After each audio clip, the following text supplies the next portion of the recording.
So here's the latest update.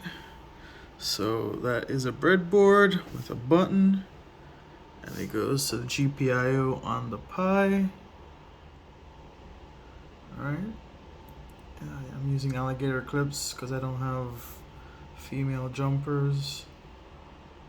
Alright, so here's the GUI. I've showed this off a little bit before. So normally you can use the keyboard.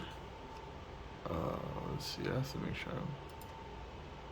Use the keyboard to jump through the menu settings. But now I can use the GPIO right here. The GPIO and this button to go through the menu settings as well. Alright. And that's not necessarily a big deal right now, but I'm making it programmable where I can specify what GPIO triggers what event, because Pygame is very event driven. So I can grab the events and do some action.